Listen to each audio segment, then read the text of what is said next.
Seigneur Jésus, notre divin ami, bienfaiteur divin, nous débutons, Seigneur, notre rencontre pour l'étude de cette doctrine bénie. Et nous voulons, Maître, vous remercier de votre bonté, de votre lumière sur nous, que nous puissions, Seigneur, dans ces moments d'étude et de réflexion, avoir à nos côtés nos amis spirituels, ces esprits de bonté et de lumière qui viennent à nous, qui nous enveloppent de lumière, d'énergie, de santé, de bienveillance. Aidez-nous, Seigneur, à bien profiter de ces moments d'étude, de prière, pour recevoir du plus haut les énergies de santé, les énergies que nous avons besoin pour notre corps et notre âme. Merci, Seigneur, de l'opportunité de comprendre sur la vie spirituelle, de savoir sur notre immortalité. Cette doctrine qui nous permet de bien vivre sur cette planète avec conscience. Aidez-nous, Seigneur, à mettre en pratique ces connaissances pour que nous puissions profiter de notre réincarnation. Bénissez, Seigneur, notre volonté de grandir, d'améliorer, d'être bon, d'apprendre à aimer notre prochain, d'apprendre vraiment à aimer notre Père, notre Créateur. Nous prions, Seigneur, et nous vous demandons de rester toujours avec nous, que nos amis spirituels puissent rester avec nous, bénir nos amis, notre famille, et que nous puissions, Seigneur, profiter de chaque moment, apprendre des enseignements qui nourrissent nos esprits. Restez, Seigneur, toujours avec nous, qu'ainsi soit-il.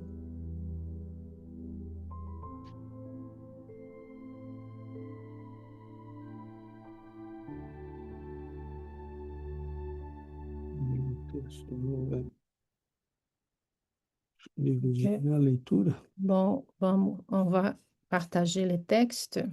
Le texte est un peu long, donc on va partager la lecture aujourd'hui. Il est ici, non? Il n'est pas là.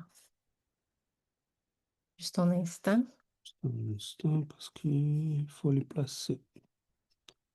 Je vais les grandir déjà, parce que sinon, trop petit.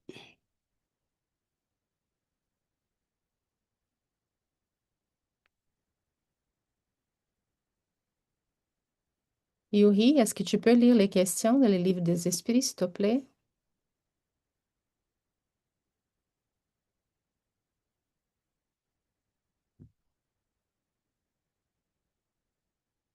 Se ela não pode, a gente vai anotar.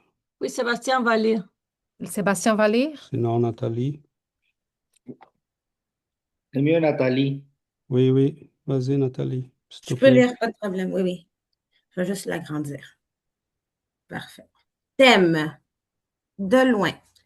Question 782. N'y a-t-il pas des hommes qui entravent le progrès de bonne foi en croyant le favoriser parce qu'ils le voient à leur point de vue et souvent là où il n'est pas? Réponse. Petite pierre mise sous la roue d'une grosse voiture et qui ne l'empêche pas d'avancer. Question 783. Le perfectionnement de l'humanité suit-il toujours une marche progressive et lente? Réponse. Il y a le progrès régulier et lent qui résulte de la force des choses. Mais quand un peuple n'avance pas assez vite, Dieu lui suscite de temps à autre une secousse physique ou morale qui le transforme. L'homme ne peut rester perpétuellement dans l'ignorance, parce qu'il doit arriver au but marqué par la providence. Il s'éclaire par la force des choses. Les révolutions morales, comme les révolutions sociales, s'infiltrent peu à peu dans les idées. Elles germent pendant des siècles, puis tout à coup éclatent et font écrouler l'édifice vermoulu du passé, qui n'est plus en harmonie avec les besoins nouveaux et les aspirations nouvelles. L'homme n'aperçoit souvent dans ses commotions que le désordre et la confusion momentanée qui le frappent dans ses intérêts matériels. Celui qui élève sa pensée au-dessus de la personnalité admire les desseins de la providence qui fait du mal pour faire sortir le bien. C'est la tempête et l'orage qui assainissent l'atmosphère après l'avoir bouleversée. Allan Kardec, Le Livre des Esprits. Merci, Nathalie. On va, avant de passer au texte de loin, rapidement, je pensais le faire après, mais je crois que ça va être préférable de le faire tout de suite parce qu'il y a un contexte qui va nous permettre de comprendre un peu mieux euh, la logique de ces textes. On parle de Maria Lacerda de Moura. Elle était euh, une femme née au Brésil en 1887 et décédée en 1945, avant la fin de la Deuxième Guerre mondiale. Et elle était une femme vraiment très avancée pour son temps. Euh, je pense que je peux même, pas besoin, sinon je vais me euh, Restreindre. restreindre au texte. Je peux faire un résumé à l'oral. Elle était, on voit dans les textes qu'on va lire les contradictions d'une âme qui a été profondément bien intentionnée. Je crois qu'elle était même très dure envers elle-même dans les textes qu'elle écrit par Chico, parce qu'en fait, elle n'a pas été quelqu'un qui a seulement critiqué, il n'a rien fait. Elle a fait beaucoup compte tenu de l'époque. Elle était une femme qui est née dans une petite ville, qui a été éduquée dans une petite ville. Son père était spirit. On ne sait pas si c'était par amour à l'espiritisme ou parce qu'il était anti-catholique. Mais elle a eu une éducation de base un peu spirit, mais je sens dans ses textes et dans sa biographie qu'elle n'a pas vraiment compris pour de vrai le spiritisme. Cependant, cela l'a influencé toute sa vie. Mais elle était une femme vraiment inquiète, quelqu'un qui avait une profonde inquiétude. J'étais surpris, j'avoue, mon ignorance, parce que quand j'ai lu les textes de Chico, de sa psychographie, j'ai dit, mais c'est qui cette femme-là? Et je suis allé rechercher et j'ai tombé sur quelque chose que je trouve extraordinaire. Comme vient d'être lu par Nathalie, dans les commentaires d'Allan Kardec, à la fin de ces deux questions qu'on a lues, il y a des temps qui, si l'humanité n'avance pas, il y a des révolutions qui s'y passent. Les choses peuvent évoluer par évolution, Naturel. par la force des choses, naturellement. Bon, on avance. Mais si on reste bloqué très longtemps, des forces commencent à s'y accumuler qui vont déclencher des révolutions. Il n'y en a jamais eu autant de révolutions qu'au XXe siècle. Ça a été vraiment quelque chose de... c'est vraiment étonnant. Dès le début du siècle jusqu'à la fin, on a été ravagé par des révolutions, des guerres idéologiques. Et cette femme va vivre au cœur de tous ces mouvements au Brésil. Elle est née dans un État profondément catholique. Minas Gerais, jusqu'à aujourd'hui, c'est l'État de Chico. Euh, Pas étrangement, va naître là.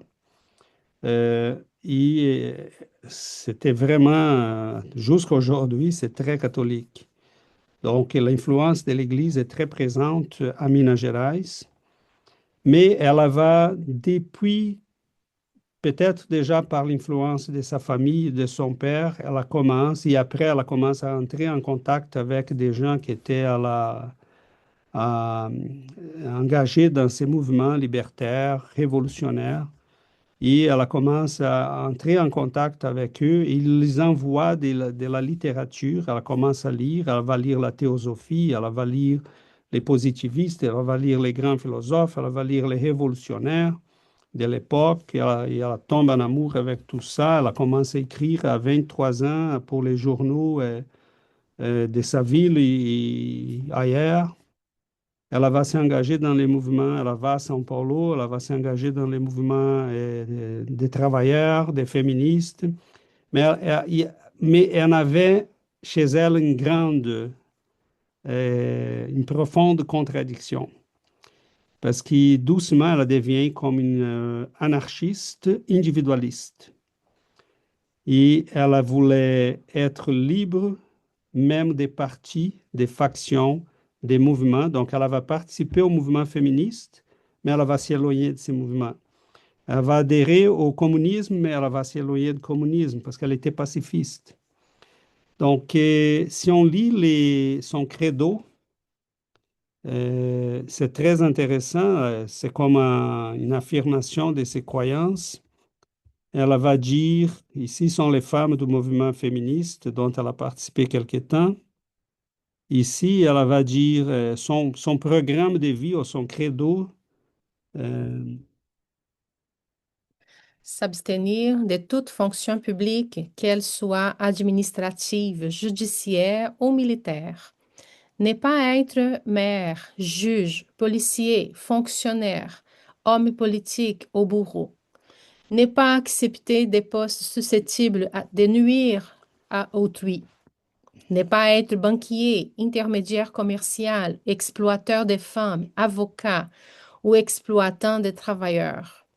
Ne pas travailler pour les journaux cléricaux ou fascistes. Refuser d'être un instrument du mal.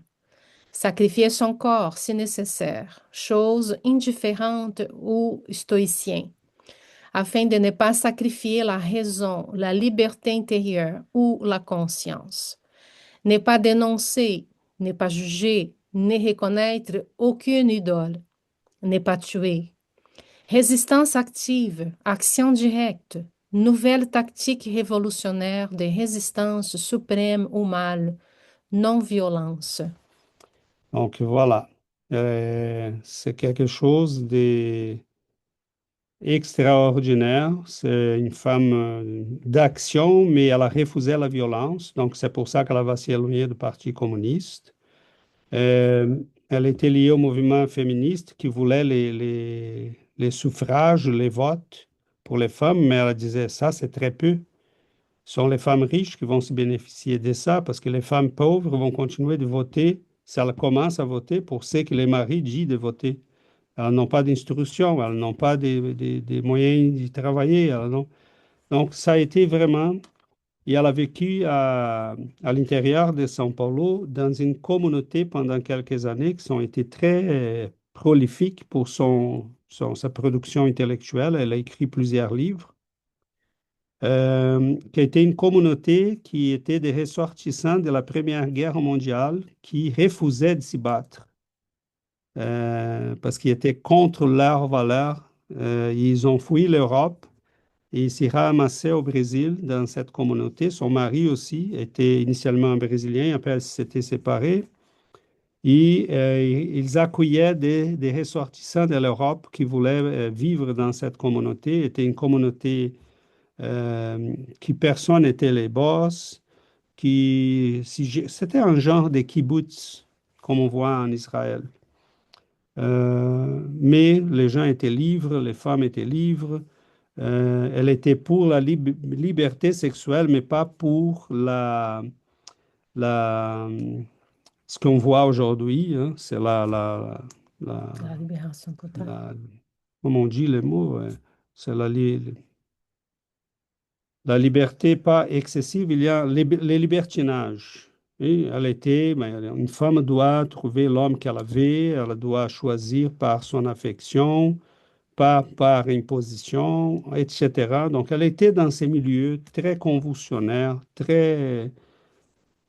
Et à la fin de sa vie, je vis un reportage d'une madame qui l'a connue. Elle dit, je la connue dans l'époque qu'elle n'était plus cette Maria qu'on a vue dans les premières années, très agressive, très acide contre ses opposants, parce qu'elle était toujours spiritualiste, liée au Rose-Croix, à la théosophie, un peu à l'espiritisme, et dans les dernières années de sa vie, elle étudiait l'astrologie, était une femme très ouverte, très... euh, et bon, bref, c'est ça. Donc, je pense que j'ai fait déjà la mise en contexte.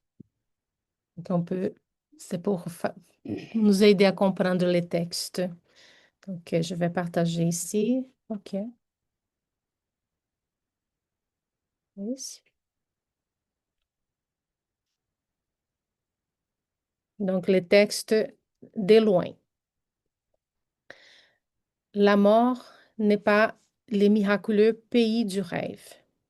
Elle est une nouvelle étape dans la marche vers le grand idéal. Et du sommet de la montagne vers laquelle la vérité nous conduit, nous contemplons les pâles Lilliput où les hommes s'agitent. Les panorames terrestres s'y déroulent sous nos yeux, mais ce n'est ni la satire ni le mépris qu'ils suscitent. C'est la pitié, mêlée au remords déchirant de ne pas avoir compris les pygmées de l'orgueil et de la vanité, tandis que nous étions les hôtes de leur prodigieux royaume de passion et de jouets. Lorsque j'ai passé de l'avant-scène aux coulisses et que j'ai pu me répéter à moi-même les mots « la pièce est jouée », un fin stylet d'amertume s'y planta dans mon cœur. J'avais déçu le public sans l'aider. J'avais souligné avec des couleurs vives ses excès, sa méchanceté et son ignorance. Et je l'avais marqué du fer brûlant d'une critique exacerbée. Devant la figure grotesque des héros mensongers, j'avais donné libre cours à la révolte et perdu l'occasion d'un service constructif, fouettant Paon et Corneille, vautours et chacals, qui avec moi jouaient leur rôle déguisés sous une authentique peu humaine. Ah, si j'avais été un clown ou un bouffon, pensais-je. Mais les rires venaient difficilement à mes lèvres. Très tôt, la tragédie de l'âme dans les purgatoires humains m'oppressa. Je me mis à me demander la cause de tant de malheurs. Et devant cette réalité terrestre, le pessimisme dessécha en moi la source de la joie. Je détestais la surface trompeuse et escanfadrière de la vérité. J'aimais les profondeurs de l'océan de la vie, oubliant, hélas, que l'incursion dans les lits vaseux des eaux nous contraint à remuer inutilement l'abus du fond. Usant des fortes lentilles de l'investigation, j'ai palpé les plaies de l'organisme social, effrayé par les spectacles de la misère de tous les temps. J'ai découvert l'immoralité, excusez, la dépravation, la bassesse, la débauche, l'impudeur, les vices sous toutes ses formes. Cependant, à la manière de Freud, qui fit le diagnostic spirituel de l'humanité en cataloguant ses complexes énervants et sombres, sans pourtant lui offrir les remèdes providentiels, j'indiquais moi aussi les marécages et l'épine, sans tracer moi-même les directives solides pour leur extinction. Je condamnais les abus de notre temps. Je m'élevais contre la captivité qui enchaîna la nature simple et lumineuse au tronc de l'hypocrisie. Je sondais les plaies de nos institutions, affrontant la colère et les sarcasmes des Crésus et des Tartuffes, des dictateurs et des sauveurs, des communautés et des églises qui attachent à leur visage des masques sordides, et je ne m'en repens pas. La vérité est une source cristalline qui doit couler vers la mer infinie de la sagesse. La perfection sociale sera aussi un chef-d'œuvre de la vie. Sans les bourrins robustes de la parole créatrice et régénératrice, la brutalité de l'ignorance ne cédera pas d'un millimètre devant l'œuvre de beauté que nous devons réaliser. Pourtant, en gravant des concepts passionnés contre les systèmes politiques et religieux, j'oubliais qu'il est plus admirable réquisitoire sans la lumière intime de la compréhension sanctifiante pour en éclairer la structure sera toujours une simple démagogie. Dans ma poitrine battait un cœur profondément humain, lacéré d'angoisse à la contemplation des drames silencieux et incessants de l'infortune. Cependant, je ne pus amasser assez de pitié pour les mauvais, adoucissant l'amertume de ma parole tourmentée et douloureuse. Si je pus composer un chant littéraire destiné à exalter mes aspirations de maternité spirituelle dans le monde, je garde les regrets de la frustration parce qu'il manquait l'accord de la compréhension. La terre est un paradis ou berceau. La Genèse, par la voix de Moïse, raconte que le Seigneur, en prononçant les Fiat Lux, sépara seulement la lumière et les ténèbres sans anéantir la nuit. Et lorsqu'il ordonna que le sol produisit, apparurent les mauvaises herbes et les arbres fruitiers, répandant des semences selon leur espèce. Et nous persévérons encore dans la lutte contre les ombres. Et nous vivons encore au milieu de la verte moisson dans la demeure planétaire jusqu'aujourd'hui. Les livres vénérables racontent aussi que le Tout-Puissant s'y reposa le septième jour après avoir établi l'institution terrestre. Cependant, quel repos pouvait-il y avoir pour Adam déchu et Ève trompée dans le désespoir suprême après l'exil d'Éden? La vie humaine est une tour que nous élevons pour retourner vers la sublime patrie d'origine.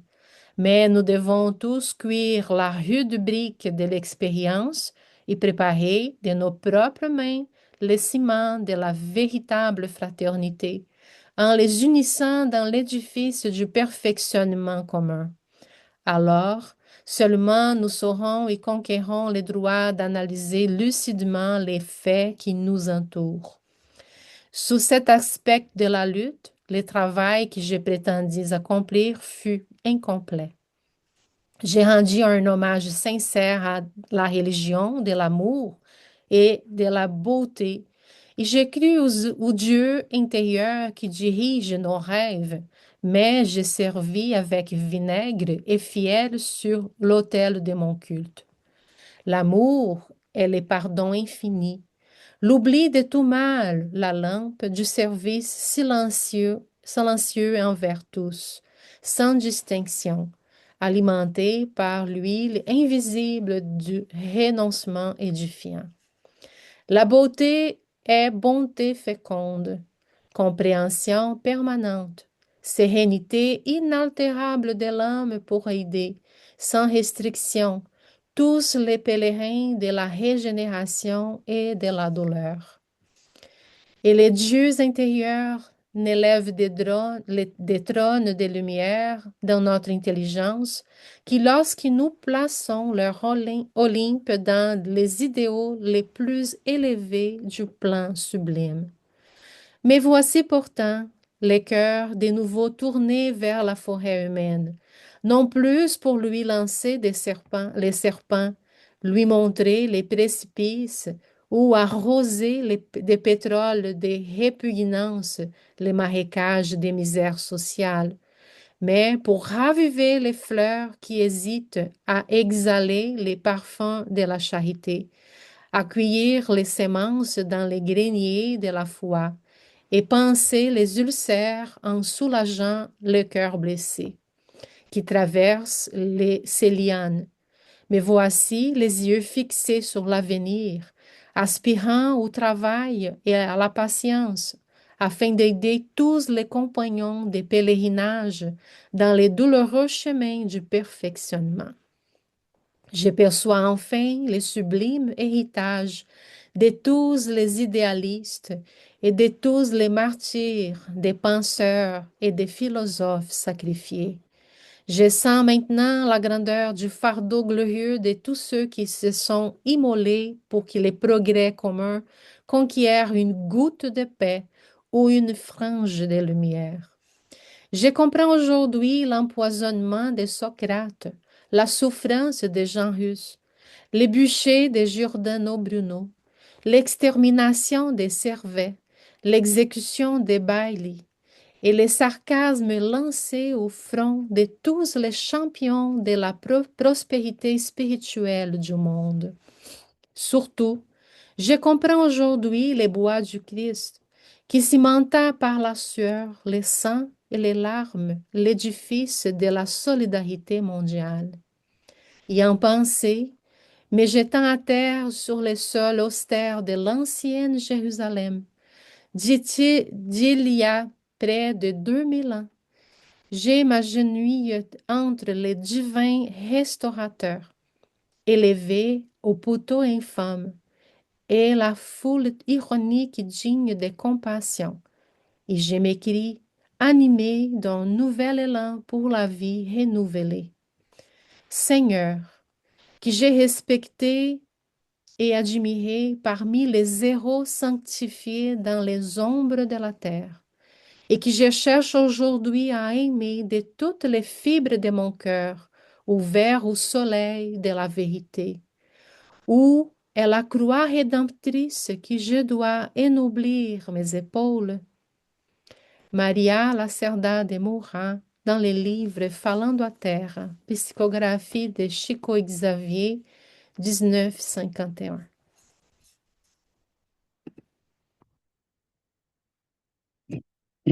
Bon, voilà, c'est un long texte, mais très riche et vraiment les bilans d'une vie euh, pleine, vécue dans les combats, et on comprend bien que les questions du livre des esprits s'attachent directement à tous ces vécus par Maria Lacerda, parce qu'elle était parmi pas ceux qui bloquent les progrès, mais ceux qui essayent de vaincre et de faire avancer l'humanité en s'opposant à ceux qui essayent de retenir l'humanité, normalement par des intérêts.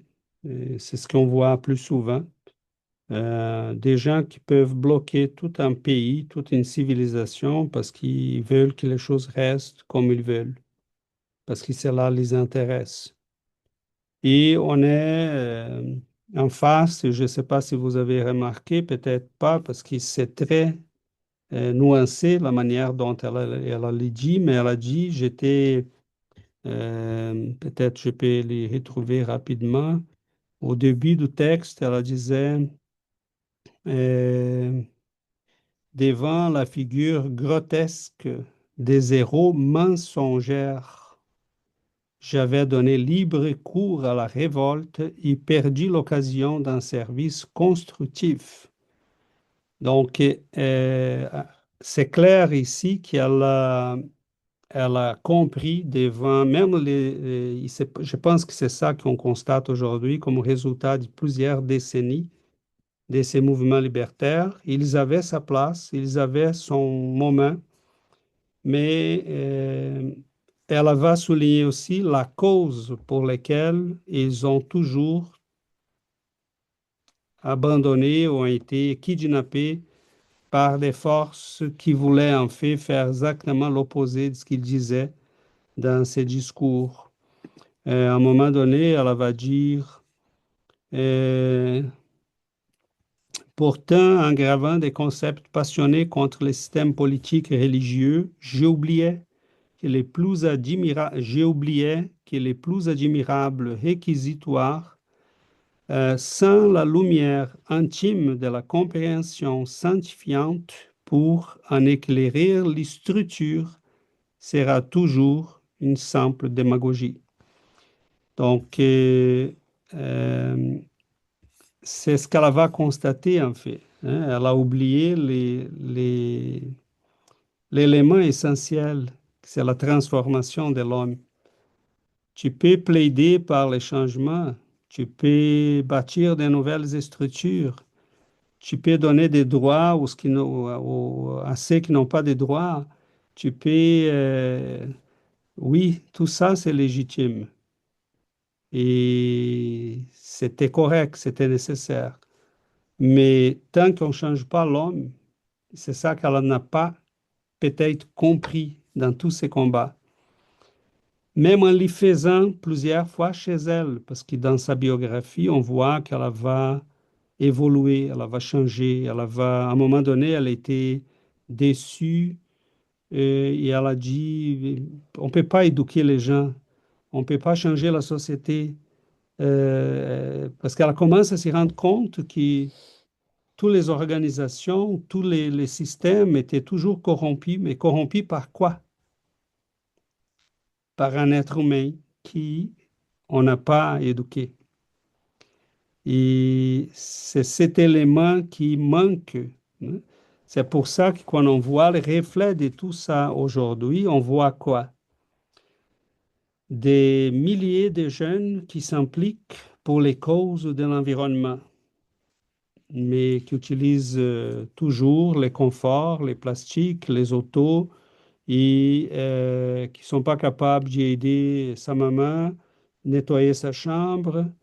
Donc oui, on a des beaux idéaux, mais concrètement, ce sont que des paroles. On voit des dictateurs qui se disent défenseurs de la démocratie. On voit des tyrans qui plaident la cause de l'humanité tout en étouffant leur propre peuple. Donc, ce sont ces contradictions. Les mouvements libertaires aujourd'hui, mettons, des milliers de personnes vont s'y battre pour la révolution russe, mais finalement, elle va tomber entre les mains de Staline, euh, qui va tyranniser son peuple pendant 30 ans en tuant des milliers, des milliers, des milliers de personnes. Donc, quelle est la différence, hein? Allan Kardec reconnaît que les révolutions, dans le livre des esprits, les esprits, Allan Kardec les reconnaissent. Les révolutions vont avoir son rôle parce que si l'humanité n'avance pas, les forces des rénovations vont s'accumuler jusqu'à ce qu'ils explosent. Mais à ces moments-là, si on est devant des hommes qui sont les mêmes, qu'est-ce qu'est devenu la révolution communiste en Russie? une tyrannie, hein, de l'oppression, de la mort, de l'étouffement de la liberté, a créé une classe de privilégiés qui régnait sur toute la population, imposait sa volonté et rendait compte à personne. Donc, et on voit la même chose partout. Donc, oui, l'être humain a besoin de liberté. Il faut grandir, il faut faire la démocratie quelque chose de concret, il faut protéger les femmes, les enfants, les personnes âgées, les malades. Euh, on a un travail de compassion et d'amour à faire, mais ce travail de compassion et d'amour à faire, il ne peut pas se faire sans un changement de l'être humain. Et c'est là la clé qui manque à tous ces mouvements et qui a manqué peut-être à cette femme. Il y a plusieurs autres qui étaient très sincères dans leur idéal d'y changer, d'y améliorer la vie. Et moi, personnellement, je trouve que cette femme a été d'une grandeur époustouflante, là, d'une beauté. Quelqu'un qui a donné sa vie pour un combat pour les démunis, pour les gens qui n'avaient pas et, qui refusaient de participer à chaque fois qu'elle voyait qu'il y avait des machinations pour contrôler, pour opprimer, pour agresser. Donc, elle a été mettons, elle s'était éloignée du mouvement communiste parce qu'elle disait, mais je ne vais pas à la violence, c'est pas par là qu'on doit y aller. Donc, la résistance, comme Gandhi disait, comme elle était vraiment, elle partageait ses idéaux. Donc, voilà, je souligne ces deux éléments. Premièrement, le fait que euh, tant qu'on ne change pas l'homme, tous ces leaders révolutionnaires sont que, comme elle va utiliser les mots, elle a dit des figures grotesques des héros mensongères. Je pense que cela s'applique parfaitement. Ok? C'est vraiment ça qu'on voit. Des gens qui vont avoir des beaux discours, qui vont apparaître comme des innovateurs, des défenseurs des libertés et tout ça, mais qui concrètement vont promouvoir l'oppression. Oui. Donc, c'est l'incapacité de voir cela qui amène des milliers de personnes à participer à des mouvements et les gens ne comprennent pas pourquoi nous, assez souvent dans les mouvements spirites ou dans la religion actuellement, nous préférons nous éloigner de ces mouvements parce qu'on sait que derrière, il y a quelque chose qui est la destruction des valeurs de la famille, de la spiritualité humaine, qui nous amène doucement à la barbarie. De l'autre côté, on ne veut pas le retour à une religion mensongère, hypocrite, qui opprimait les gens, qui contrôlait la vie des gens. Donc, et c'est là que je vois le spiritisme comme un chemin également révolutionnaire, mais capable de préserver les choses qui sont les plus importantes pour l'humanité. Donc, l'être humain, il ne faut pas, au nom de la liberté, le réduire à un animal. Et c'est ça qu'on voit aujourd'hui, hein. Faisons le sexe, détruisons la famille, ayons la liberté de dire, ah, je suis un chien, donc je vais m'habiller comme un chien. C'est pas ça la liberté, hein. Ça, c'est réduire la liberté à son aspect le plus triste, hein. Donc, la liberté, c'est grandir, bâtir une civilisation dans laquelle on peut respecter les droits de tout le monde, qu'on puisse grandir en connaissance, en amour, Donc, mais elle était, cette femme, dans ses combats. Elle était divisée parmi toutes ces tendances. Et je crois qu'un des aspects les plus importants pour nous de cette expérience vécue, c'est analyser à nous-mêmes dans les contextes de toutes les forces que nous avons aujourd'hui en présence de l'humanité et qui viennent sur nous. Mais comment se positionner? Voilà la question que je pense que ça peut nous aider aussi à réfléchir. Voilà. Désolé du temps que j'ai pris, mais je crois qu'on avait quand même beaucoup des éléments là à souligner. La parole est ouverte à tous. Oui, Yuri. Oui, bonjour. Oui, ce texte, il m'avait fait penser beaucoup à notre vision qui est tellement limitée que des fois nous croyons que certains progrès, entre guillemets, ne sont pas parce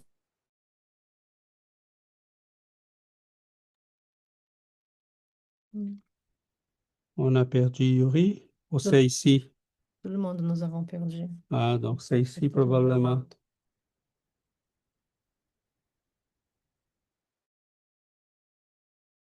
Tombé notre réseau?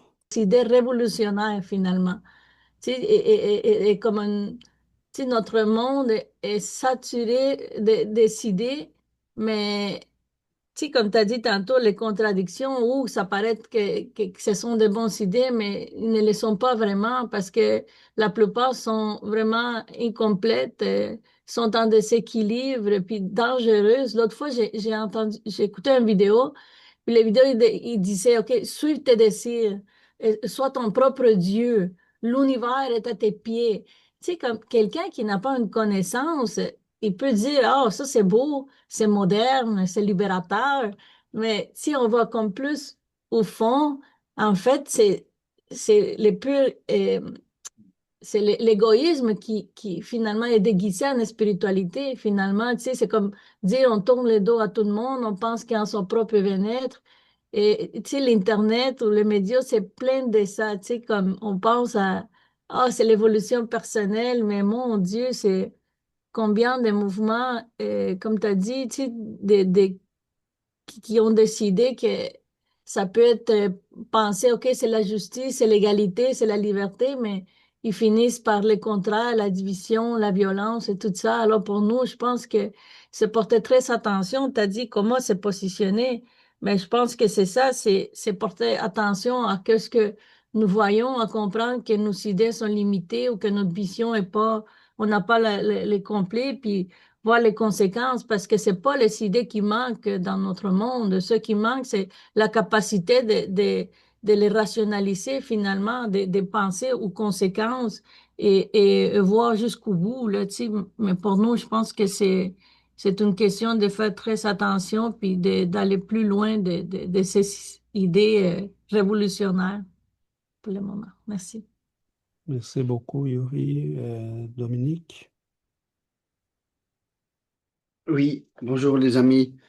Ben, César, c'est une belle présentation, une belle introduction sur cette sœur, Maria, qui est venue dans la chair et qui a au moins euh, l'honnêteté de dire qu'elle a tout essayé et notamment qu'elle a remué la boue, comme elle disait, hein, et qu'elle a pris conscience quand même que, voilà, elle a fait des erreurs. Je voudrais revenir en premier aux premières questions dans l'étude, parlant de la question 782. J'aime beaucoup la phrase la petite pierre mise sous la roue d'une grosse voiture qui ne l'empêchera pas d'avancer.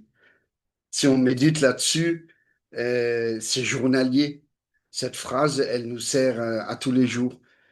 Et c'est comme si, c'est comme lorsqu'on a dit, vous pouvez tuer le corps physique, mais l'esprit survivra. Je trouve que toutes ces questions, elles sont d'actualité en ce moment dans nos vies, sur Terre. Elles nous montrent encore qu'il faut voir au-delà des imperfections de notre société, la loi divine. Et Oui, ces imperfections font partie de la chaîne de l'évolution. Et les esprits supérieurs ont répondu euh, que ils ont répondu à Kardec qu'il fallait l'excès du mal pour faire comprendre la nécessité du bien et de ses réformes. Nous devons voir la loi du progrès au-delà de cette incarnation. Comme Yuri l'a dit, on a une vision limitée. Croire à l'évolution humaine, c'est croire aussi à notre évolution et celle de l'humanité. Et de ce fait, avoir la foi en notre Créateur. Et c'est comme si vous ouvrez une fenêtre et que vous ne voyez que la guerre, le crime et les imperfections de la société. Mais en ouvrant plusieurs fenêtres, on voit aussi qu'il y a des âmes de bonne volonté qui souvent restent anonymes et qui, malgré ça, travaillent selon les lois universelles, dont le premier principe est l'amour. L'amour qui est le sentiment par excellence dans tout l'univers. Mais cela, on n'en parle pas, on ne les met pas en exergue. Nous sommes un peu obligés, grâce à ces opportunités de nous retrouver ensemble ici-bas, devant l'ordinateur ou en présence, ou virtuellement, d'apprendre ceci. Et j'aime bien euh, lorsque, dans le texte de cette sœur, elle parle des révolutions sociales germent pendant des siècles. Ben oui, parfois il faut attendre, il faut voir, il faut passer par les scandales, par tout ce qui se passe, qui font partie des imperfections de la société à divers degrés. Et c'est beau lorsqu'elle dit que l'amour est le pardon infini. Ouais, c'est tellement vrai. Qu'est-ce qu'on est venu faire ici sur Terre? Se libérer de ces chaînes. Et l'un des sentiments libérateurs est le pardon. Si chaque frère et sœur que l'on rencontre sur notre chemin, c'est pas un hasard. Qu'il soit égoïste, qu'il soit riche, qu'il soit athée, qu'il soit musulman, c'est pas pour rien. Et voilà. Euh, j'ai trouvé aussi en réécoutant la lecture de Giovanna qu'elle se rend compte que c'est l'ignorance qui attise la corruption et que c'est l'ignorance qui nous fait chuter aussi. C'est l'ignorance qui nous fait juger ou, euh, ou faire des erreurs. Donc ce texte, il est formidable, il est vraiment magnifique et il est d'actualité encore une fois, quoi. Donc ben voilà, nous devrions voir toutes ces imperfections. Comme Chico l'a dit, tout passe, c'est-à-dire profiter au présent de, de saisir ces opportunités, de semer la graine, comme nous l'apprenons, et peu importe ce qui va arriver, mais faire confiance à notre Créateur et à tous ces ministres qui ont été envoyés, notamment l'équipe dont Jésus fut l'organisateur, pour diffuser à travers le monde et dans tous les domaines euh, toutes ces vertus, à travers l'existence de Galilée, de Copernic, de Socrate et tant d'autres, voilà, de Chico Xavier, etc. Ils ont eu tous leur mission et quand on les étudie, ben, on reste toujours émerveillé. Moi, je trouve ça formidable. Merci. Merci beaucoup, Dominique. C'est, c'est ça. On a, euh, on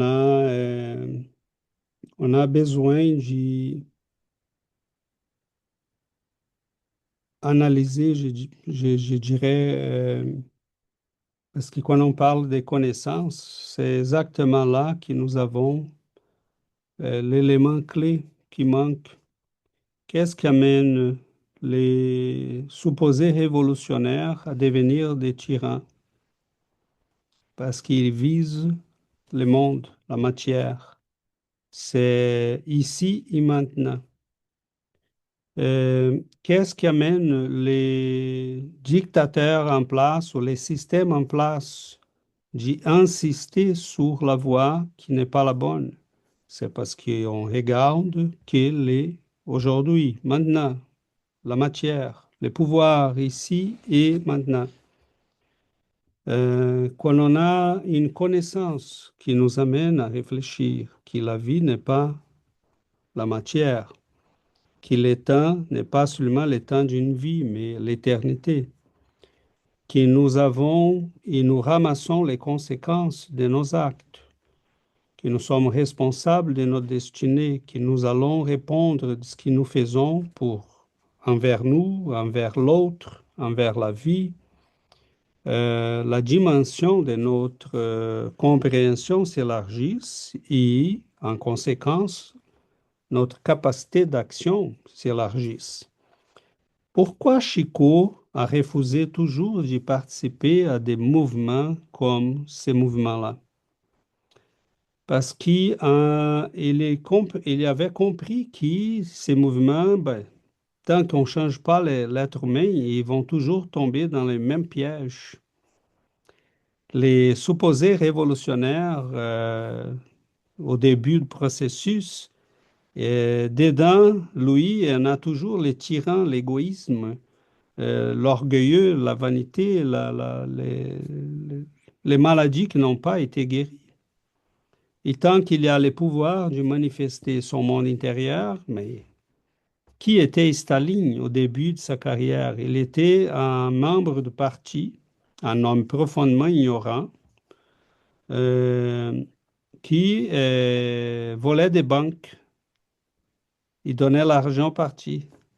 Alors là, il a commencé à être très respecté parmi les membres du parti parce qu'il apportait, il amenait beaucoup d'argent.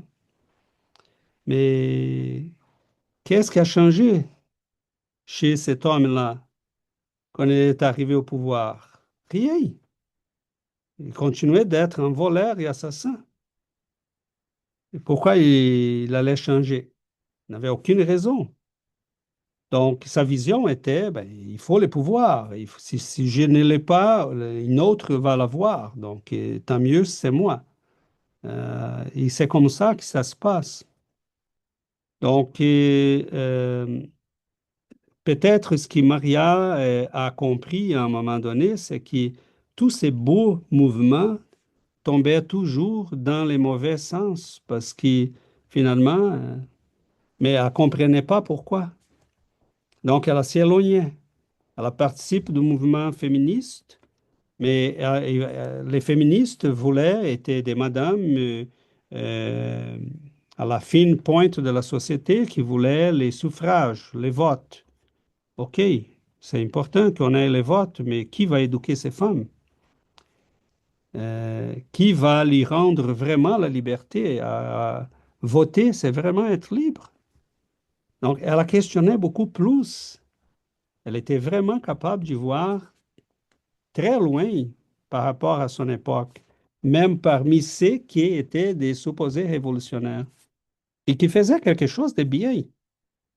Ça n'a rien, évidemment, c'est un mouvement légitime que les femmes puissent voter. Euh, D'ailleurs, je pense que le Brésil était entre les derniers à octroyer ces droits. Donc, ce sont des mouvements qui ont coûté très cher beaucoup de sacrifices à ces gens. Mais c'est intéressant parce qu'une chose qui me fait réfléchir quand je lisais son texte, je ne sais pas ceux qui ont eu le temps de lire sa biographie, vous allez remarquer qu'à un moment donné, son neveu adhère au mouvement intégraliste au Brésil. Et elle lui rapproche ça. Cependant, quand on lit c'est quoi le mouvement intégraliste, vous allez trouver sur Internet aujourd'hui qu'ils étaient des nazis fascistes. Et c'est complètement faux. Tous les milieux universitaires vont dire ça. Parce que Plínio Salgado, qui était les leaders de ces mouvements, était un journaliste qui était parmi les premiers à dénoncer le nazisme dans les années 30, quand il n'avait pas encore même arrivé au pouvoir. Sauf qu'il était enchanté par l'esthétique qu'il y avait en Europe à ce moment-là des mouvements nationalistes. Il était un nationaliste brésilien, mais il était profondément chrétien. Hein, ses textes sont d'une beauté. Donc, on voit Maria d'un côté, on voit cet homme d'un autre. Ils sont supposément en opposition. Donc, à, à à quelle proportion cela arrive aujourd'hui chez nous? On a des amis qui sont complètement à gauche, d'autres complètement à droite. Mais est-ce qu'on est perdu peut-être parmi les discussions des vocabulaires? Parce qu'à la fin, qu'est-ce qu'il cherchait Maria? Qu'est-ce qu'il cherchait Plinio? Mais des fois, les mêmes choses, mais par des moyens différents, par un discours différent. Donc, c'est complexe la vie. Les intégralistes étaient des gens très éclairés, là. Ces leaders étaient des grands écrivains, des grands politiciens, des grands... les livres de Plinio sont vraiment d'une beauté extraordinaire, là. Surtout ses écrits spiritualistes. Il a écrit un livre sur Jésus qui est vraiment de grande beauté. Donc, c'est complexe la vie. Parce on est toujours limité par les discours, par les institutions. Et Maria, elle a refusé tout ça, elle a trouvé contraignant ça. Un parti qui commence à avoir beaucoup de pouvoir, il devient un oppresseur. Un mouvement féministe qui se limite à rester à demander que les femmes votent, mais qui ne veulent pas éduquer ces femmes. Elle dit, mais non, c'est pas ça que je veux. Là, elle va s'éloigner. Donc, elle a, dans son texte, elle a dit, j'ai perdu comme la joie. Et oui, c'est vrai, parce qu'elle avait, comme toujours, cette pesanteur sur elle, de combat, de s'y battre. Euh, et elle a oublié peut-être les côtés lumineux de l'amour, du pardon, de la compréhension de l'autre. Parce que le tyran qui est devant nous, c'est un malheureux qui ne comprend pas la vie, qui ne comprend pas la réalité.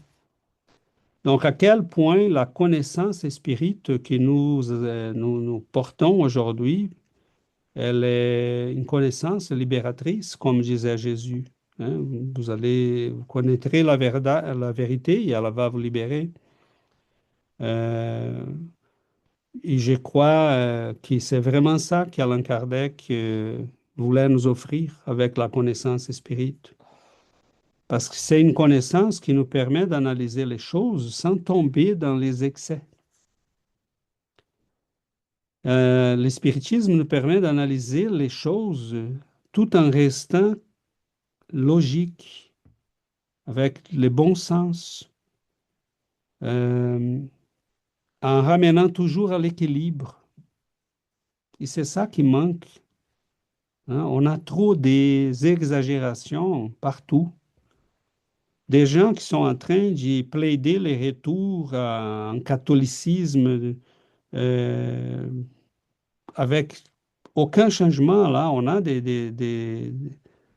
ailes euh, dans l'Église catholique, mettons, qui euh, ils veulent tout simplement un retour à la messe en latin, au pouvoir de l'Église sur la société. De l'autre côté, on a des ailes dans l'Église qui veulent une Église sans Jésus, sans Dieu, sans valeur.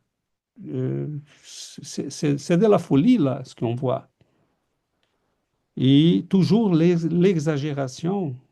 Hein. Donc, le spiritisme, je crois, et je le crois fermement, il nous ramène toujours à l'équilibre, au bon sens, à l'analyse avec beaucoup de critères sur ce qui se passe devant nous. Et je me demande toujours comment Allan Kardec ferait l'analyse de ces moments que nous vivons présentement. Et c'est peut-être une question qu'on doit se poser. Euh, on voit un reflet de tout ça quand on voit les questions qui étaient posées à Chico dans les nombreuses entrevues euh, a répondu, les interviews pour la presse, pour les médias au Brésil. Et, et il va toujours être d'un équilibre vraiment exemplaire. Mettons qu'on il parle de la libération sexuelle, des inversions, comme on a lu la semaine passée. Qu'est-ce qu'il dit? Et il faut faire de la place pour tout le monde. Tous nos frères et sœurs ont droit d'avoir de l'affection, de l'amour, mais sans détruire la famille. Il va insister sur ces points à plusieurs reprises dans sa réponse. Donc, est-ce qu'avons-nous besoin de tout détruire? Qu'est-ce qui va rester après? Hein? Quelles sont les valeurs qui vont guider notre société?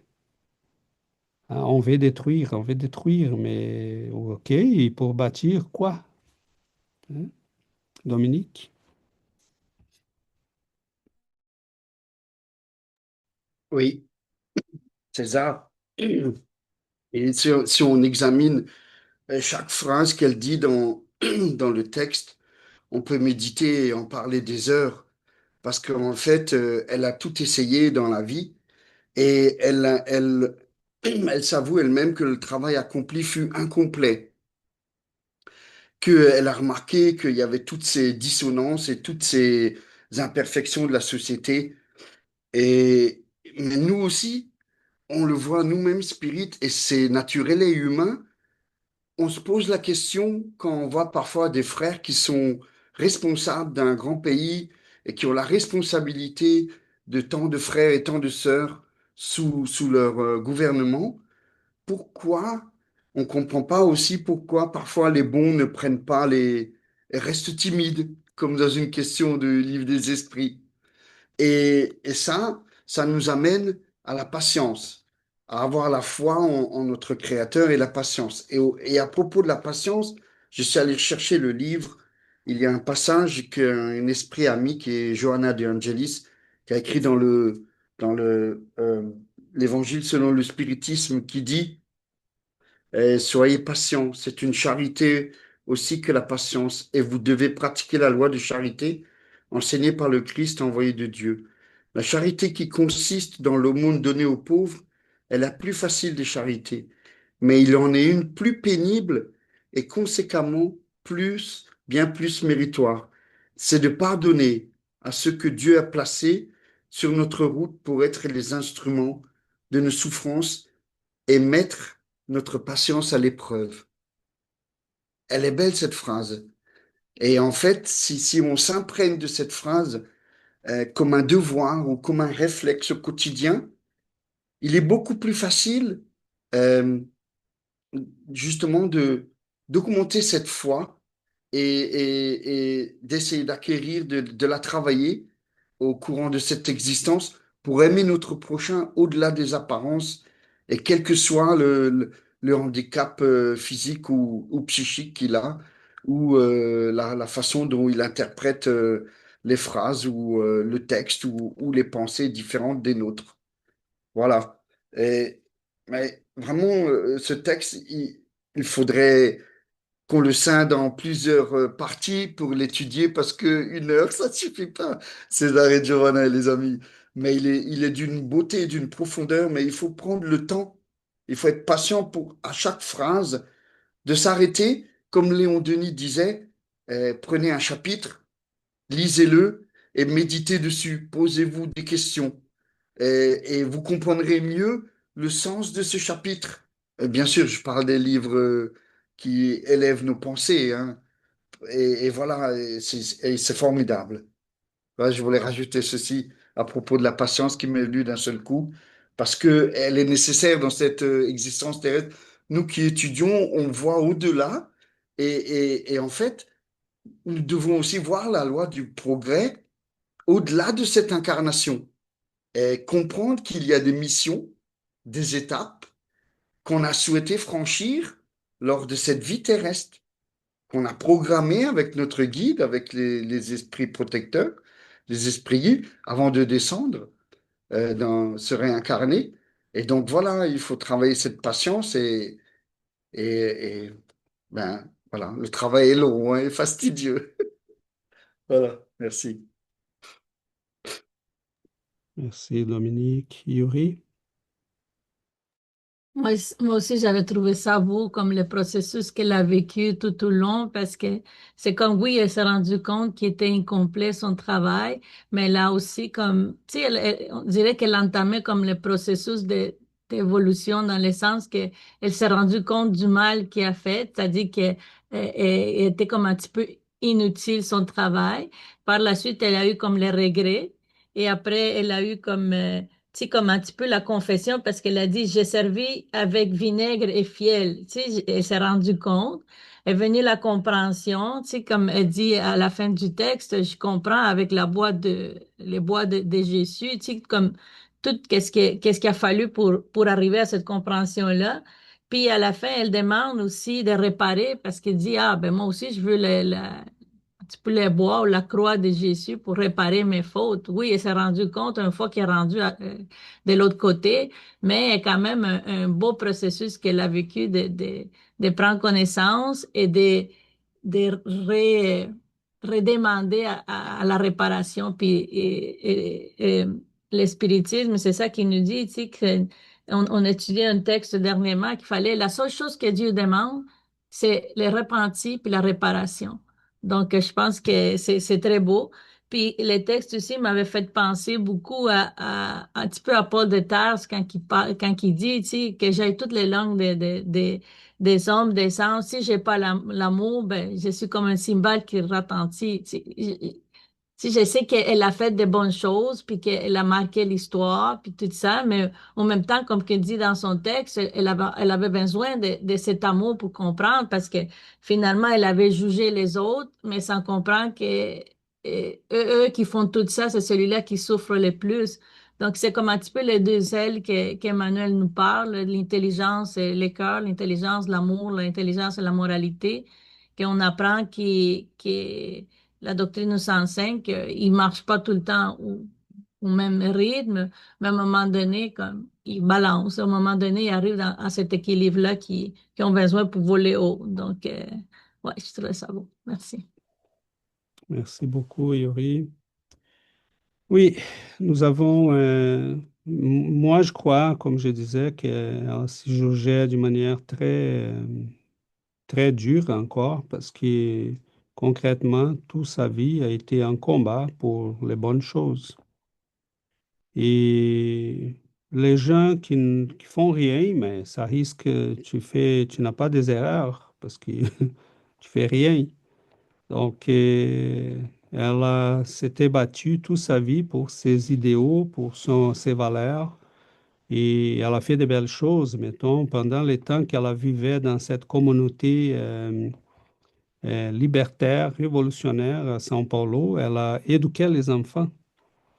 Elle écrivait, elle a travaillé dans les travaux communautaires.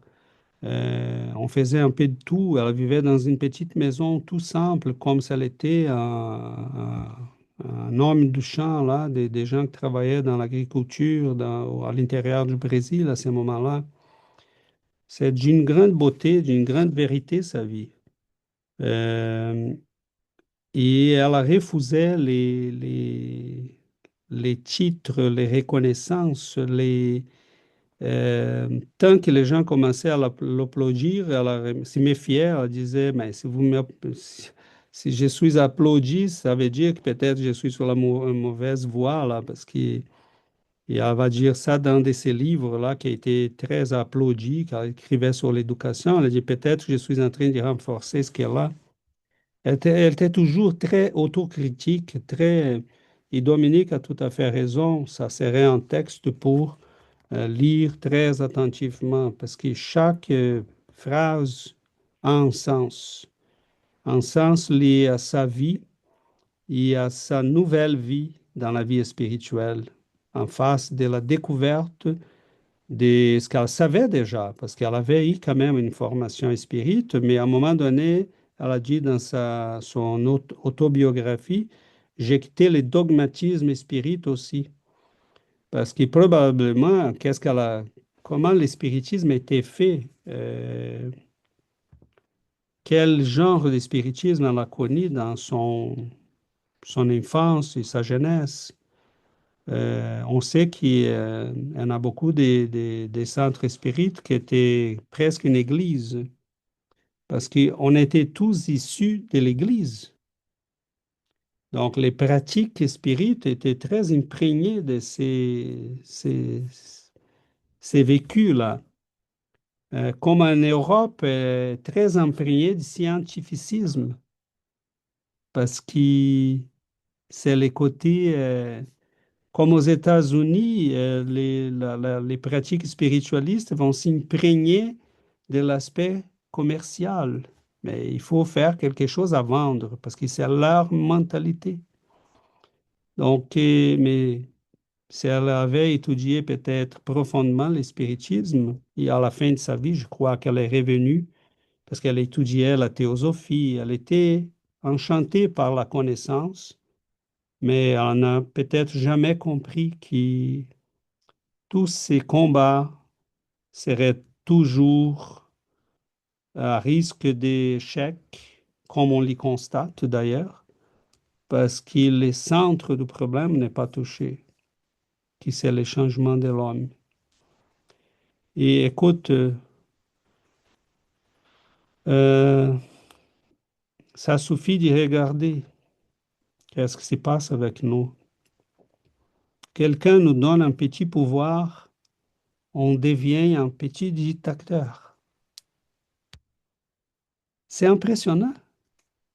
Ah, vous êtes les boss de votre section au travail. Ben là, on commence à se donner des airs, des pouvoirs.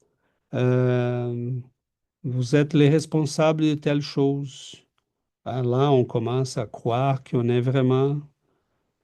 C'est comme on dit au Brésil, là, si quelqu'un nous donne une petite brique là, pour qu'on monte dessus, on commence à croire qu'on est vraiment plus haut que tout le monde. Donc, c'est impressionnant. C'est de la trahison, du complot, c'est des machinations.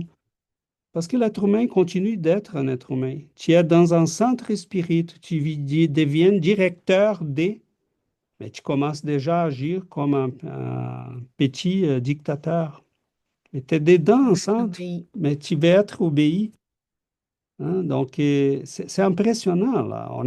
C'est cette fragilité de l'être humain avec laquelle elle a dû faire face dans tous ces mouvements révolutionnaires dont elle a participé, mais elle voyait toujours échouer à ses objectifs.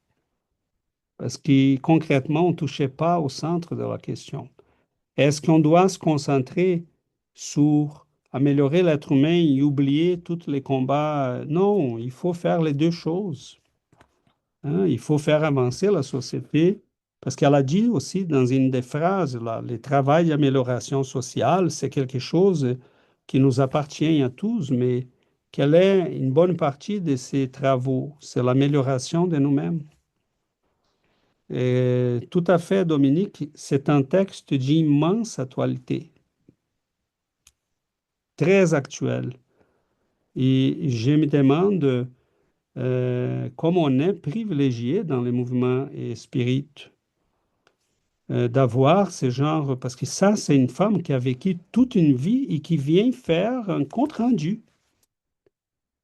C'est un bilan pour dire à tous ceux qui sont engagés dans des mouvements pour améliorer l'humanité, qui sont légitimes, mais est-ce que vous êtes vraiment sur la bonne voie? Et ceux qui plaident pour retenir l'humanité ou la faire revenir sur des anciens chemins, est-ce qu'on est vraiment sur la bonne route? Donc, est-ce que nous avançons vraiment vers les bons chemins, sur les bonnes choses? Nous, on est toujours la même créature fragile, extrêmement fragile. Qu'est-ce que je ferais si j'avais les pouvoirs d'une nation aujourd'hui? Est-ce que je serais vraiment différent des Maduro? de Lula, de Macron ou de n'importe qui? Est-ce que je ferais mieux qu'eux? Donc, c'est parce que c'est toujours les mêmes êtres humains, hein. Et le spiritisme nous ouvre cette possibilité de dire, mais ici, c'est provisoire. Il faut qu'on travaille pour s'améliorer avant tout, parce que les sociétés vont passer, mais nous, on demeure là. Et on demeure avec ce que nous avons fait de nous-mêmes. Euh, à un moment donné, on voit des esprits comme Emmanuel, qui était dans les grands pouvoirs à Rome. Écoute, être un sénateur romain, deux incarnations de suite, hein, parce qu'il était son oncle, son ancien oncle, Publius Lentulus Sura. C'est pas euh, son grand-père. C'était son grand-père, peut-être, ou son oncle, je l'oublie. Je ne me souviens plus. Mais il C'est était son arrière-grand-père. son arrière-grand-père. Arrière-grand-père. Voilà. Merci, Yuri. Giovanna me faisait signal aussi pour ça, mais je n'étais pas certain. Il a été un homme de pouvoir, des gens qui n'hésitaient pas à utiliser le pouvoir et la force. Et, les Romains n'étaient pas, on voit les Américains d'aujourd'hui, hein, il y en a plusieurs là-dedans qui sont les anciens Américains, Romains. Euh, Et cet homme-là, à un moment donné, il s'était rendu compte qu'il, mais tant qu'il ne changeait pas, il serait toujours en train de s'y créer des problèmes. C'est là qu'il comprend sa rencontre avec le Christ, pas seulement à ces moments-là dans les livres il y a 2000 ans, mais sa rencontre avec le christianisme, les valeurs de l'amour chrétien, de la sagesse chrétienne, va changer les 2000 ans qu'il va vivre après. Et doucement, il subit un processus de transformation euh, qui va amener à ce qu'on connaît aujourd'hui. Donc, c'est un homme qui a gardé toute sa capacité d'action, son intelligence, sa force, mais qui les met maintenant au service de quelque chose de plus grand que lui et des idéaux humains. Donc, c'est tout un travail que nous avons à faire. Et je pense qu'il faut recommander ces textes, hein, sont de plus en plus parce que j'étais étonné de voir l'actualité de ces textes. J'étais étonné de voir à quel point ça nous parlait devant tous ces mouvements que nous voyons aujourd'hui, qui est devant nous. Qui trouvent que plaider l'avortement, c'est faire la défense des femmes, ou que de l'euthanasie, c'est mourir dans la dignité. La dignité. L'inversion maléfique qu'il y en a dans tout ça, qu'on transforme des idéaux d'amour et liberté en mort, plaider la mort, il y a quelque chose là. Et c'est là que ces mouvements sont kidnappés par des forces qui sont très obscures. Donc, je ne vais pas ouvrir la question de discuter, mais je pense qu'on peut expliquer très bien pourquoi une chose ne va pas avec l'autre. Hein. C'est très simple. Comme dit la question des livres des esprits, Dieu nous laisse aller, mais à un moment donné, il nous arrête. Voilà. Tandis que, parce que si on abuse des pouvoirs, si on abuse de ces mouvements-là, chaque mouvement crée sa propre vérité. C'est ça le problème. Là. On a une vérité créée par l'humain. et on s'éloigne de la vérité de Dieu, les lois de Dieu. C'est ça le problème. Donc, c'est ça le problème. Donc, l'homme ne peut rester perpétuellement dans l'ignorance. Là, le progrès est une loi, comme avait dit Dominique. On va progresser. Et Dieu a un projet pour chacun de nous, c'est le progrès. Donc, si on s'éloigne ce chemin, on sera rappelé de retour à notre chemin. Mais à force de souffrance, de la douleur.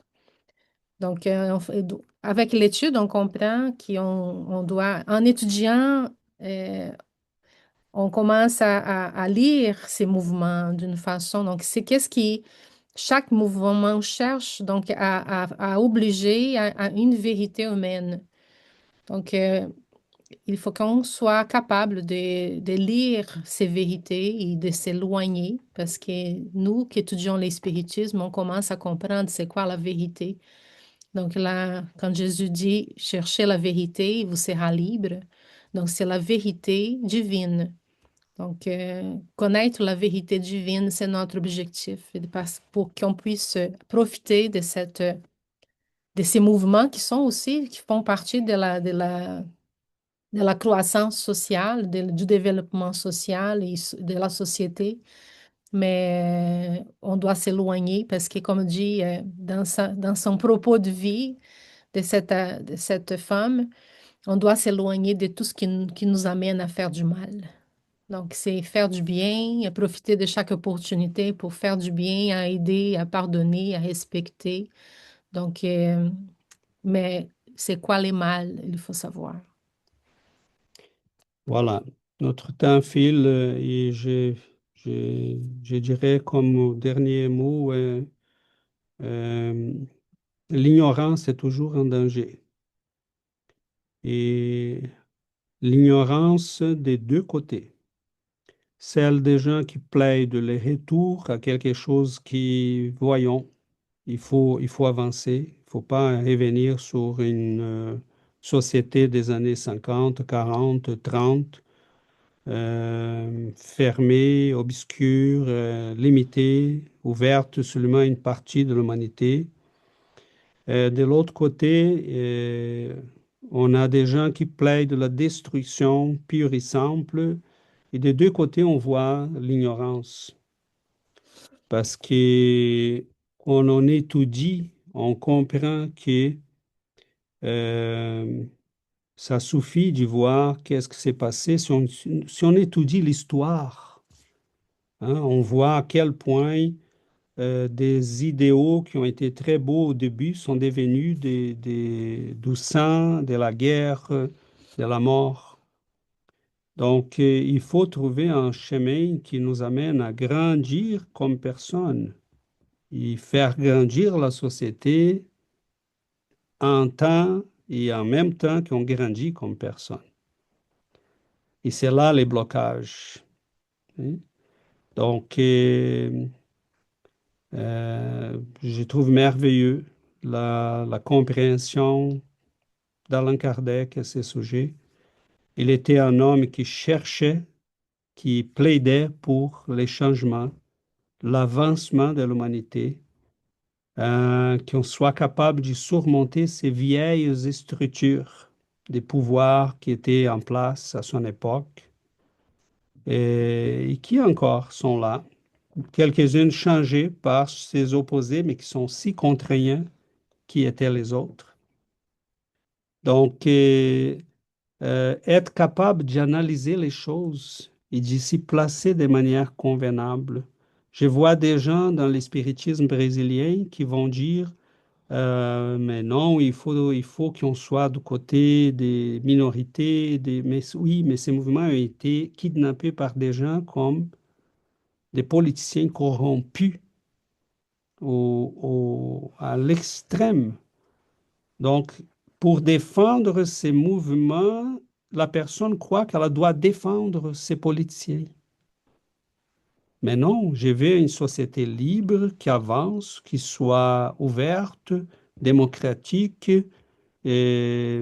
inclusive, mais qui respecte aussi les différences, qui peut appuyer ce qui est honnête, correct, qui valorise les choses qui sont bonnes, qui nous avons hérité de notre passé. On va jeter la philosophie, la musique, l'histoire, la littérature, tout ça pour dire que la musique qui s'est fait punk rock, pareil à Beethoven, non. Si tu veux l'écouter, on vit dans une société assez libre que tu l'écoutes, mais pas que tu m'imposes. Et les libertaires sont devenus des dictateurs parce qu'ils disent, mais il faut que tout le monde pense et que tout le monde fasse comme nous. Donc, il y a quelque chose de malsain là. Hein? Donc, voilà, je pense qu'on a eu... Ils vont l'équilibre. Il n'a pas de problème. Non. voilà, je pense que les valeurs que Jésus nous a communiquées sont celles qui peuvent garantir l'avancée de la société parce qu'ils sont ceux aussi qui garantissent notre avancée personnelle. Donc, on a besoin d'une morale qui soit en même temps capable d'accueillir, mais d'éduquer. C'est là les problèmes que nous avons aujourd'hui. Il faut accueillir, mais il faut que la personne ne soit pas touchée, elle reste comme elle est. Ça veut dire que ben, je suis un cheval, ben, il est un cheval. Il faut respecter sa liberté. Mais non, voyons. Hein, on est dans un monde qui euh, s'apprend à assumer ses responsabilités, vivre comme un être humain, faire partie d'une société à part entière. Donc, nous avons beaucoup de choses à faire. Et les combats des Maria, on les salue. On va les saluer vraiment parce que c'est une femme qui a dévoué sa vie à tous ces combats. Oh, c'est pas parfait, mais non, c'est pas parfait. Il y a des gens qui étaient aussi dans l'opposé, dans des mouvements comme les mouvements communistes de l'époque, mais qui étaient des gens sincères et qui n'ont pas hésité à dire, au moment qu'ils se sont rendus compte des absurdités que faisait Staline, de s'y prononcer, d'autres sont restés sur le silence. C'est là le problème. Et, euh, et la même chose s'y passe à droite. Ah, c'est le Messie que j'aime, donc il a fait une erreur. Oui, il a fait une erreur, il faut dire qu'il a fait une erreur, mais il faut dire aussi quand il fait les bonnes choses. Hein? Il faut se Donc, positionner. il faut se positionner pas par des envies immédiatistes, mais par une vision plus ample. Je veux que les choses avancent. Il faut les critiquer ou il faut les applaudir au bon moment. Mais avant tout, il faut que moi, j'avance. Parce que nous sommes tous potentiellement des petits dictateurs. Tant qu'ils nous donnent du pouvoir, hein, immédiatement, on commence à montrer quelle est notre nature. Donc, changeons aussi l'être humain et faisons notre cause, cette cause, du changer avant tout nous-mêmes, parce que sinon, on n'aura pas vraiment des grands changements. On va tomber toujours dans les pièges et les idéaux les plus beaux vont être kidnappés par des monstres. C'est ce qu'on voit aujourd'hui. Donc, allons-y, notre temps vraiment est fini. On s'invite à la prière.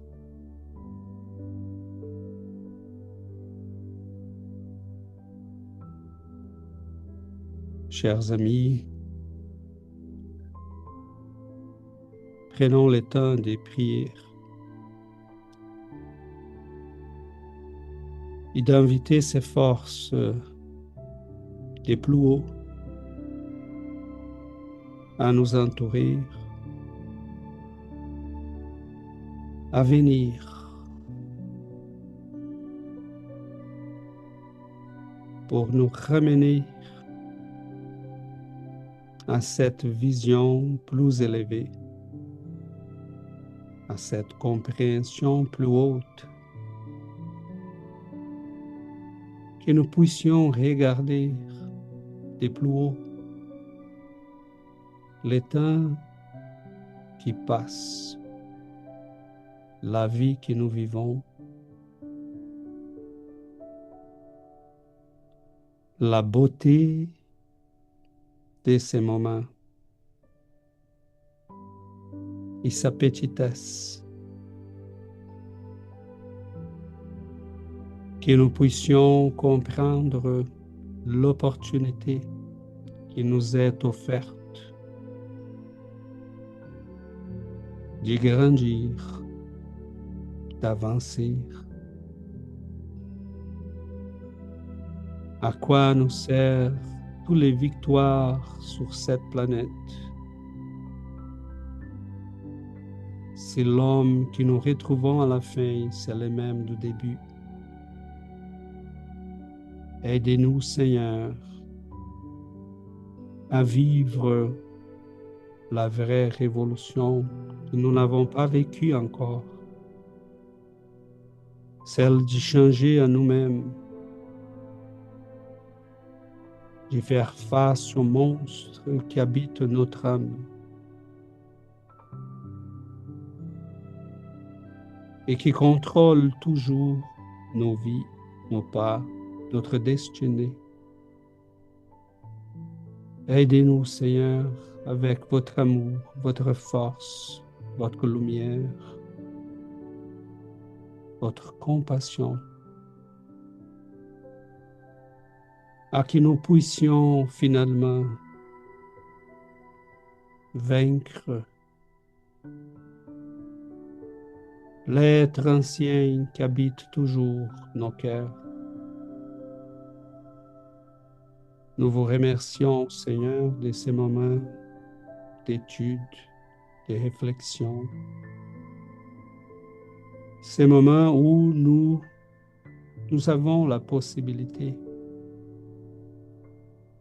d'être en présence de ces êtres d'amour et de lumière. Nous vous demandons de bénir nos foyers, nos êtres chers, de nous donner la sagesse et le discernement pour gérer nos vies, nos choix. Nous prions, Seigneur, pour nos frères et sœurs qui ont besoin d'aide pour la santé, pour l'équilibre spirituel. Guidez-nous, Seigneur. Vous êtes les maîtres. C'est lui qui peut guider nos vies, éclairer nos chemins